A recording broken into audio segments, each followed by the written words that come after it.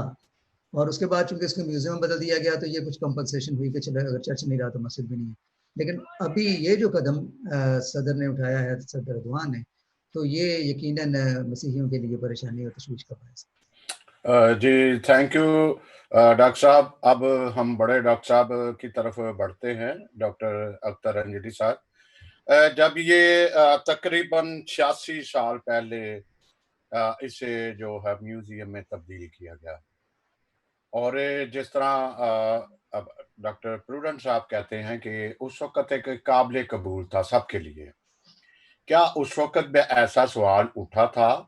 کیونکہ اس سے پہلے یہ مسجد تھی، پھر وہ میوزیم میں چینج ہوا، اور اگر یہ چرچ میں دوبارہ کیا جاتا تو شاید بہت سارے سوال تحفظ آتے۔ اب یہ میوزیم میں جب چینج ہوا، اس وقت آیا کچھ ایسی آگ سلجھی تھی یا دھواں آیا تھا کہ اس کے لیے کوئی احتجاج کیا جاتا؟ ایک دوسری بات یہ ہے کہ میوزیم جب بھی کوئی ایسی آثار قدیمہ یا اس طرح کی چیز آ جاتی ہے، وہ جو یونیسکو ادارہ جو ہے اس کے بھی آ جاتا ہے، ایک بین الاقوامی یہ بن جاتی ہے، پراپرٹی کہہ لیں گے، اس طرح اس میں آ جاتی ہے۔ اب آپ اس سارے سنیریو میں آپ کیسے دیکھتے ہیں؟ چونکہ میں نے آپ سے پہلے ایک بات کی تھی کہ کچھ لوگ جو کہہ رہے ہیں کہ کوئی بھی خود مختار حکومت ہوتی ہے وہ کچھ بھی کر سکتی ہے، اس کو اختیارات ہے، اور اسلامک ملک ہے، اور جو یہ اردوغان جو ہیں وہ ایک انتہا پسند بھی کہہ سکتے ہیں، مذہب کے زیادہ قریب ہیں۔ تو یہ سٹیپ جب انہوں نے اٹھایا، جو ایک مسلم یا کہہ لیں، انہوں نے تو خوشی کا اظہار کیا، لیکن جو ہے وہ کرسچن یا ایسے ملک ہیں انہوں نے احتجاج کیا. کویشچن کچھ لمبا، شاید کافی لمبا ہو گیا، تو آپ کس نظر سے دیکھتے ہیں، اور آپ کا نقطہ نظر، اگر آپ اپنا نقطہ نظر اس بارے میں لے کے جاتے ہیں تو ڈزنٹ میٹر. جی ڈاکٹر اختر علی صاحب صاحب، بہت بہت شکریہ.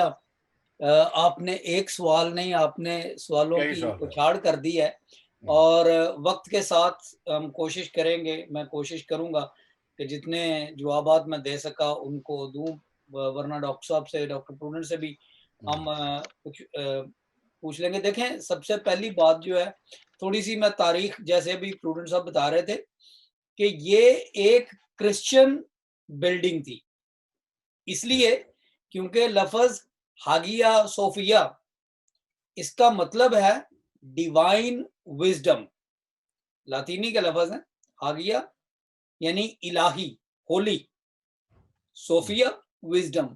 تو یہ جب چرچ بنایا گیا تھا، جسٹینین نے بنایا تھا، تو یہ کانسٹنٹینوپول میں بنا تھا. کانسٹنٹینوپول سٹی آف کانسٹنٹائن، کانسٹنٹائن مسیحی بادشاہ تھے.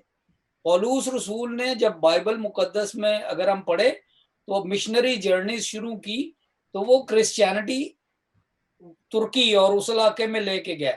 نکایا کی کاؤنسلز جنہوں نے مسیحیت کو کے قوانین بنائے وہ ترکی میں ہوئی. انطاکیہ جہاں پہ مسیحیوں کو مسیحی کہا گیا سب سے پہلے، وہ بھی ترکی میں ہے. سانتا کلوز کی جو روایت ہے اس کا تعلق بھی ترکی سے ہے. Turkey was a Christian country and it was center of Eastern Roman Empire. پہلی بات. دوسری بات، جب 537 میں ہاگیا صوفیہ، جسے ترکی میں آیا صوفیہ. اچھا ایک اور بات، کانسٹنٹینوپول کا مطلب ہے سٹی آف کانسٹنٹائن. یہ استنبول کیسے بنا، یہ میں ذرا تھوڑا سا بتا دوں لوگوں کی دلچسپی کے لیے. استنبول کوئی نام نہیں ہے، یہ یونانی کے دو لفظ ہیں، استنبولے یعنی کہ ٹو دا سٹی اور ان دا سٹی. تو جب سلطان محمد فاتح دوئم نے اس کو فتح کیا تو مسلمان فوجیں وہاں پہ آئیں، تو انہیں نام سے کوئی غرض نہیں تھی. وہ تھا کہ کہاں جا رہے ہو، ہم شہر جا رہے ہیں، ٹو دا سٹی. کہاں رہتے ہو، ہم شہر میں رہتے ہیں. تو اس طریقے سے کانسٹنٹینوپول جو ہے وہ آہستہ آہستہ استنبول بن گیا. یونانی کے دو لفظ ہیں جن کا مطلب ہے ان دا سٹی یا ٹو دا سٹی، شہر کے اندر یا شہر کی طرف. اب جو بات میں کرنا چاہتا ہوں وہ یہ ہے کہ مسلمان فوجوں نے ترکی کو فتح کیا.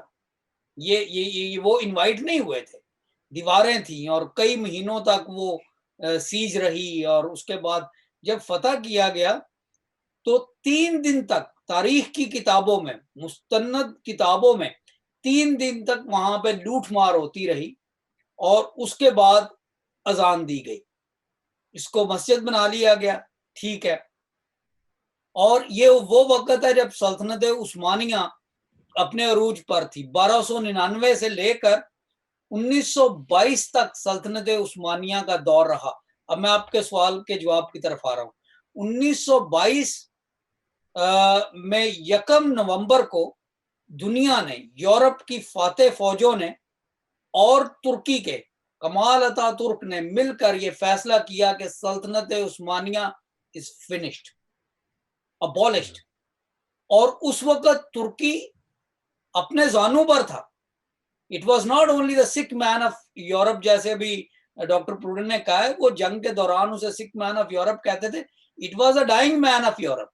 اس وقت ترکی کے اگر چاہتے ایلائز تو حصے بکھرے کر سکتے تھے، لیکن چونکہ، اور یہ بات بڑی نوٹ کرنے والی ہے، چونکہ Kemal Ataturk, father of the modern Turkey, انہوں نے اس نزاکت کو سمجھا، اس لیے انہوں نے سیکولر ترکی کا آغاز کیا کہ وہاں پہ بادشاہت نہیں ہوگی، یعنی وہاں پہ سلطنت عثمانیہ نہیں ہوگی، اور ان کے جو سلطان تھے اور جو بھی ان کے باقیات تھے ان کو ملک بدر کر دیا گیا. شریعہ کورٹس جو ہیں وہ ختم کر دی گئیں، عربی رسم الخط ختم کر دیا گیا، اور ترکوں کو کہا گیا کہ سب ویسٹرن پہناوا پہنے. ایسی صورتحال میں وہ مسیحیوں کی ایک اتنی بڑی عمارت، جبکہ ہاگیا صوفیہ بنا تھا تو اس وقت کے رائٹرز نے لکھا ہے کہ دس بلڈنگ، ہاگیا صوفیہ، آیا صوفیہ کی طرف اشارہ کر کے، اس نے تعمیرات کی تاریخ بدل کر رکھ دی ہے. لہذا اگر اس وقت فاتح فوجیں چاہتی تو وہ واپس لے سکتی تھی، لیکن چونکہ کمال عطا ترک نے بڑی دانشمندی سے یہ فیصلہ کیا کہ اب میں کسی کو تنگ نہیں کروں گا، اور ان کی فورن پالیسی تھی. دیکھیں یہ لکھا گیا ہے تاریخ کی کتابوں میں، اور ان کی قبر پر بھی لکھا ہوا ہے، peace at home peace in the world. Kemal Ataturk کی یہ فورن پالیسی تھی، peace at world peace at home. 1934 میں یونان کے وزیر اعظم نے ان کا نام نوبل پیس پرائز کے لیے بھی دیا تھا، نہیں ملا تھا بہرحال، لیکن he was nominated for that. تو کہنے کا مطلب یہ ہے جب ترکی نہایت قسم پرسی کی حالت میں تھا، جنگ عظیم اول ہار چکا تھا، جرمنی جو تھا وہ قسم پرسی کی حالت میں تھا، تو اس وقت ترکی نے یہ مناسب سمجھا اور ان کے یہ حق میں تھا کہ اس وقت یہ اسلام اور کرسچینٹی کو جکسٹاپوز نہ کیا جائے، آمنے سامنے نہ کیا جائے، بلکہ دونوں کو وی آر سیکولر. اور سیکولر ہونے کا سب سے بڑا ثبوت کمال عطا ترک نے یہ دیا کہ مسیحیوں کا سب سے بڑا گرجا جو 916 سال تک گرجا رہا تھا، جس کو فتح کر کے زبردستی مسجد بنایا گیا تھا، اس کو ہم دیکھیں کیا کرتے ہیں، دوبارہ مسجد نہیں بناتے دوبارہ، لیکن we are secular nation, we open it for everybody. یہ اس وقت کی ضرورت تھی. لہٰذا اس وقت جو کمال عطا ترک نے کیا، دنیا نے اس کو تسلیم کر لیا. اور اب میں تھوڑی سی بات کرنا چاہتا ہوں کہ اب کیا ہوا ہے. اب بھی یہ ترکوں کے حق میں فیصلہ نہیں ہے، یہ صرف ان مسلمان عناصر کے حق میں فیصلہ ہے جو جہاں پہ بھی جاتے ہیں وہ چاہتے ہیں کہ اپنا سکہ جماتے جائیں. دیکھیں ترکی مسلمانوں کا ملک ہے، اس سے کوئی فرق نہیں پڑتا وہاں پر مساجد کتنی ہیں، گرجے کتنے ہیں. مسیحیت سے اس کو دنیا میں کوئی خطرہ نہیں ہے. جب ہاگیا صوفیہ، آیا صوفیہ کرسچنز کے پاس تھا، مسیحیت تب بھی ایک الہامی مذہب تھا. آج آیا صوفیہ ہمارے پاس نہیں ہے، مسیحیت اب بھی قائم ہے اور پوری دنیا میں اس کا چرچا ہے. ایسی کوئی بات نہیں ہے. اب سوچنے کی بات یہ ہے کہ تاریخ اس فیصلے کو کس نگاہ سے دیکھے گی، اور یہ فیصلہ اس وقت کیوں کیا گیا ہے. اس کے بارے میں بہت کچھ کہا جا سکتا ہے، لیکن دیکھیں جب میوزیم بنا تھا تو اس میں کرسچینٹی کے بہت سے آئیکونز تھے، تصاویر تھی، پینٹنگز تھی، سلیبیں تھی، بہت سی ایسی چیزیں تھی، تومار تھے، نقشے تھے، جن سے مسیحیت کو بڑا پیار ہے. اور وہ اب چونکہ وہ دوبارہ مسجد بنا دیا جائے گا، ان کو وہاں سے نکال لیا جائے گا.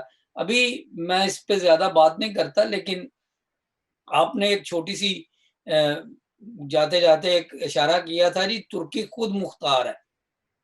دیکھیں اس دور میں کوئی ملک خود مختار نہیں ہے. سب سے بڑی اکانومی امریکہ کی ہے، وہ چائنا کا قرضہ دینا چاہتی ہے. چائنا جو ہے سیکنڈ لارجسٹ اکانومی ہے، وہ آئی ایم ایف کے ساتھ اس کے حساب کتاب چل رہا ہے. رشیا، انڈیا، آپ کسی کی بات کر لیں، پاکستان کی بات کر لیں، کوئی ملک جو ہے اس طرح سے خود مختار نہیں کہ وہ جو چاہے وہ کرے. مطلق العنان خود مختاریت کسی کے پاس نہیں ہے. ذوالفقار علی بھٹو جب کیمبرج یونیورسٹی میں پڑھایا کرتے تھے اور اس وقت وہ برکلے سے اپنی انٹرنیشنل پولیٹکس کی ڈگری لے کر آئے تھے، انہوں نے ایک کتاب لکھی تھی، دا میتھ آف انڈیپینڈنس. ہم ذوالفقار علی بھٹو کو اس وقت پڑھتے ہیں جب ہم نے مسلم لیگ کے خلاف کوئی چیزیں نکالنی ہوتی ہیں یا ہم نے انڈیا کے خلاف کچھ نکالنا ہوتا ہے. یہ پڑھنے والی کتاب ہے، math of independence. The math of independence کا مطلب ہے کہ انڈیپینڈنس از اے میتھ. ہم انگریزوں سے آزادی لینے کے بعد بھی یورپ کے اور اپنے ارد گرد کے ہمسایہ ممالک کے ہم ان کے ساتھ چین ہے وہ انڈیا اور ایران ہو سب اسی طریقے سے ترکی جو ہے وہ یہ اس طرح سے انڈیپینڈنٹ نہیں ہے. انڈیپینڈنس از اے myth. خود مختاری جسے آپ کہہ رہے ہیں دیٹس اے فیبل. اس دنیا میں کوئی ملک جو ہے وہ مطلق العنان نہیں ہے کہ ہم جو چاہیں کر سکتے ہیں. We live in a civilised world.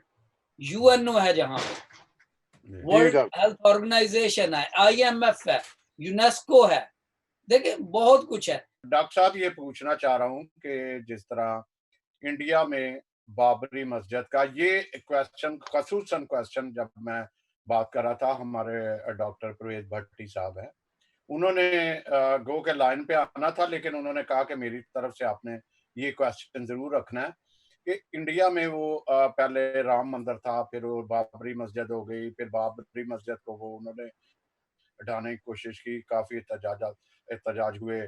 تو آیا اگر اسی طرح یہ جو ہے وہ ہوتے رہیں گے سلسلے کہ کچھ ملک جو ہے جو اصل میں آپ اگر لے لو تو یہ عمران خان اور اردوغان اور اس طرح رشین, ایران, یہ ان کا ایک اس وقت جو ایک انتہا پسند جو گروپ ہے وہ ان میں بھی شمار ہوتا ہے. اگر اس طرح کے یہ چلنا شروع ہو گئے کہ وہ اپنے ایک دستر ثابت کرنے کے لیے جو وہاں پہ اقلیتی عبادت گاہیں ہیں ان کو وہ چینج کرنا شروع کر دیں گے. مثال کے طور پہ ایک اور بات کرتا جاؤں کہ جیسے مندر کا راول پنڈی میں مندر کی بات ہوئی کہ اس کو ری تعمیر کرنے کی, دوبارہ تعمیر کرنے کی, ریکنسٹرکشن کی, تو انتہائی مخالفت ہوئی, انتہائی, یہاں تک کہ خواجہ آصف کو بڑا سامنا کرنا پڑا اس کے پہ لا جو ہے وہ کرنے کی کوشش کی جب اسمبلی میں. تو کیا اگر ایسا ہوتا رہے گا کہ اقلیتیں جہاں کمزور ہیں حکومتیں, تو یہ کیا پیغام کیا دیں گی دنیا میں, کیا پیغام دیں گی, یا ترکی کا یہ سٹیپ جو ہے اس نے کیا پیغام دیا ہے؟ تو اس کے ساتھ پھر میں نعیم صاحب کو دوں گا کہ وہ اس کو ڈیل کریں. جی ڈاکٹر پروڈنس صاحب. دیکھیں سیمسن صاحب, یہ بڑا امپورٹنٹ ایشو ہے, پوائنٹ ہے جو آپ نے اٹھایا ہے. اس میں یہ ہے کہ موجودہ زمانہ جو ہے اس میں بڑی کشمکش چل رہی ہے ایک بیلنس قائم کرنے کی انتہا پسندی اور رواداری کے حوالے سے. تو یہ جو قدم ہے صدر اردوان کا, یہ یقیناً انتہا پسندی کے رجحان کو تقویت دے گا, جس کو کہ پوری دنیا میں بڑی مشکل سے جسے کہتے ہیں نا جینی آؤٹ آف دا باٹل, اس کو دوبارہ باٹل میں بند کرنے کی کوشش کی جا رہی تھی.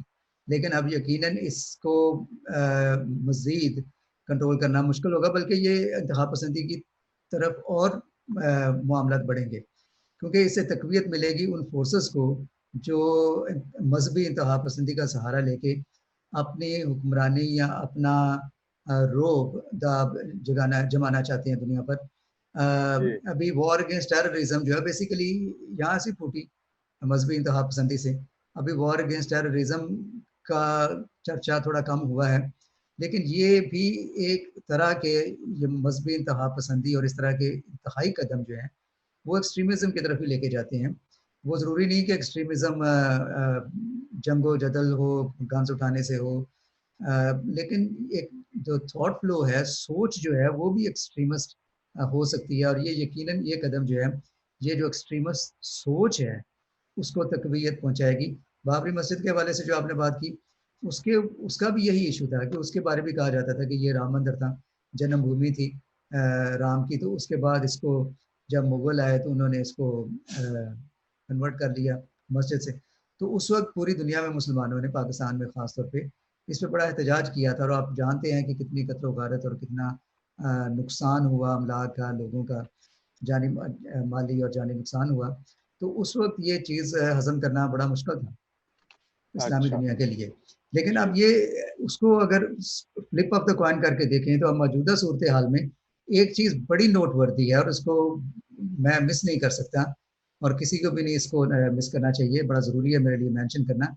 آپ دیکھیں کہ جب بابری مسجد کا ایشو ہوا تھا تو پوری دنیا میں کیا ہوا تھا, اس کا ریئیکشن کیسا تھا, پاکستان میں اس کا ریئیکشن کیسا تھا. آگ لگائی گئی, مار پیٹ, قتل و غارت اور کتنی تباہی مچائی گئی پاکستان میں, پوری دنیا میں, ہندوستان میں. تو اب آپ دیکھیں جب یہ قدم اٹھایا ہے تو ہم بیٹھے بات کر رہے ہیں, ہم نے کہیں بھی ہم نے کسی کو اکسایا نہیں, نہ اکسا رہے ہیں, اور نہ ہی کہیں مسیحی دنیا میں کوئی ایسا واقعہ پیش آیا ہے جہاں مساجد پہ حملہ ہوا ہے, مسلمان کمیونٹی پہ حملہ ہوا ہے, یا گالی گلوچ ہوئی ہے, یا بد کلامی یا بد زبانی استعمال ہوئی ہے. ہم بھی یہاں بات کر رہے ہیں, تہذب سے تہذیب کے دائرے میں رہ کے بات کر رہے ہیں, پڑھے لکھے لوگوں کی طرح بات کر رہے ہیں. لیکن سوچنے کی بات یہ ہے کہ جب حالات دوسری طرف ہوتے ہیں تو ایسا نہیں ہوتا. آپ تصور کریں اگر یہ معاملہ الٹ ہوتا, اب تک کیا ہو چکا ہوتا. ڈاکٹر پروڈن, میں معذرت کے ساتھ وہ ہمارا جو اصل ٹاپک ہے ہم اس سے دور چلے جائیں گے. میں اس سے پہلے میں اگلا سوال کروں, میں یہ ناظرین بتانا چاہتا ہوں کہ یہ موجودہ جو آیا صوفیہ کے بارے میں پروگرام ہم پیش کر رہے ہیں, یہ انجیلی میڈیا اور Newcastle Christian network کی جانب سے یہ مشترکہ پروگرام پیش کیا جا رہا ہے. تو ڈاکٹر اختر, آپ کے آنے سے پہلے میں پروڈن صاحب سے ایک سوال کرنا چاہتا ہوں, ذرا تھوڑا اگر بتا دیں ناظرین کے لیے کہ اسپین میں مسجد کرتبہ ایک بہت مشہور جگہ ہے. یہ وہ جگہ ہے جہاں شاعر مشرق علامہ اقبال نے ایک مشہور نظم کہی وہاں پہ اس کے وزٹ کے موقع پر. تو ابھی یہ کچھ حلقوں کی طرف سے اعتراض ہو رہا ہے کہ جناب وہ مسجد کرتبہ پر بھی تو قبضہ کیا گیا اسپین کی طرف سے اور اس کو چرچ میں تبدیل کیا گیا ہے. تو اس کے بارے میں کچھ تھوڑا بتائیں کہ یہ کیا مسجد کرتبہ جو ہے یہ کیا مسجد تھی تو اس کو چرچ بنایا گیا, یا چرچ تھا اس کو مسجد میں, اس کی کیا تھوڑی سی تاریخ اس کی بتائیں, پھر ہم آگے چلتے ہیں. نعیم صاحب, یہ جو مسجد کرتبہ کا ذکر آپ نے کیا, یہ انگلش کا ورڈ کارڈوبا ہے, اور یہ جس کے بارے میں علامہ اقبال صاحب نے بھی نوحہ لکھا ہے اور خواہش کی ہے کہ دوبارہ یہ اسلامی نشاط ثانیہ ہو اور وہ دوبارہ مسجد بنے. دراصل یہ مسجد کرتبہ جو ہے, جسے انگلش میں کارڈوبا کہتے ہیں, اس کا اڈاپشن ہے کارڈوبا کی کرتبہ. اور یہ اس کے بارے میں جو نظریہ ہے کہ وہ مسجد تھی اور اس کو چرچ بنایا گیا, دراصل اس کی حقیقت بھی یہ ہے کہ وہ دراصل چرچ ہی تھا, اور اس چرچ کا نام تھا دا چرچ آف سینٹ میری دا لیڈی آف ازمپشن. اس حوالے سے اس کو جانا جاتا تھا, اور سب سے پہلے یہ 6 صدی عیسوی میں اس کی بنیاد رکھی گئی, اور اس کے بعد 784 میں عبد الرحمن اول جب انہوں نے فتح کیا تو اس کو مسجد کی شکل میں بدل دیا. اور اس کے بعد جب ری انکویزیشن ہوئی, یہ ری انکویزیشن جو یورپ کی تھی, اس میں دوبارہ اس کو تقریباً 1236 میں دوبارہ چرچ کی شکل میں ڈال دیا گیا, اور اس کے اوپر اتنے صدیاں لگی کہ 16ویں صدی تک اس کی تعمیر اور اس کی تکمیل جاری رہی. 16ویں صدی میں جا کر اس نے دوبارہ اپنی اصلی حالت دوبارہ پائی, بحال ہوا. لیکن میں یہ آپ کے سوال کا جواب واضح طور پہ دینا چاہتا ہوں کہ 784 میں اس کو عبد الرحمن اول نے چرچ تھا جس کو مسجد میں بدل دیا. 600 صدی میں 6ٹھی صدی میں اس کو اور لیڈی آف ازمپشن یعنی کہ مدر میری کی طرف اشارہ ہے کا چرچ تھا, اور بعد میں اس کو مسجد بنایا گیا. 1236 میں دوبارہ اس کو مسیحیوں کے حوالے کیا گیا, اور 16ویں صدی میں یہ دوبارہ کیتھیڈرل کی شکل میں مکمل طور پہ بحال کیا گیا. جی شکریہ جناب. تو یعنی آپ کے کہنے کا مطلب یہ ہے کہ مسجد کرتبہ جو ہے یہ دراصل یہ بھی شروع میں چرچ ہی تھا, church of lady of assumption. جی. تو جب اس کو فتح کیا گیا تو اس وقت اس کو جو ہے وہ مسجد کی شکل دے دی گئی, جو کہ آج پھر وہ دوبارہ اسپین پہ دوبارہ مسیحوں کا قبضہ ہونے کے بعد اس کو چلیں ٹھیک ہے. یہ کچھ حلقے مسلم حلقے اس بات پہ اعتراض کرتے تھے. ڈاکٹر اختر, آپ مجھے سن رہے ہیں سر؟ جی آپ کی آواز. ابھی علامہ اقبال کا ذکر ہوا تو ان کی مشہور نظم کا بھی, لیکن میں ڈاکٹر اقبال صاحب کا ایک